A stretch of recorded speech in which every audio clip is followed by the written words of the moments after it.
আসসালামু আলাইকুম বৃক্ষপ্রেমী গাছ ক্রেতা ভাই এবং বন্ধুগণ, আজকে আপনাদের মাঝে নিয়ে আসলাম এই যে বরিশালের আমরা। এটা হলো বিচির গাছ, এগুলো কিন্তু হলো বিচির গাছ। দেখেন কত সুন্দর টবে দিয়া, কত সুন্দর গঠনের গাছগুলো। এটা কিন্তু হলো মিষ্টি আমরা।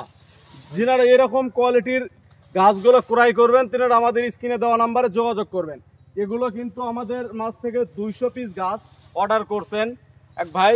আমরা কিন্তু খুচরা এবং পাইকারি দুটোই, অনলাইন হোক অফলাইন দুইটাতে আমরা বিক্রি করে থাকি। এইটা আপনার 200 পিস গাছ নেবে এক ভাই, সেখানে তো এই যে উঠানো হচ্ছে। দেখেন কত সুন্দর কোয়ালিটির গাছগুলা। দেখেন এগুলো এরকম সুন্দর গঠনের পাইকারি এবং খুচরা যিনারা ক্রয় করবেন তিনারা আমাদের স্ক্রিনে দেওয়া নাম্বারে যোগাযোগ করবেন। আর ভিডিওটি যদি ভালো লাগে থাকে অবশ্যই আমাদের চ্যানেলটি সাবস্ক্রাইব করে দিয়ে আমাদের পাশে থাকবেন। ধন্যবাদ।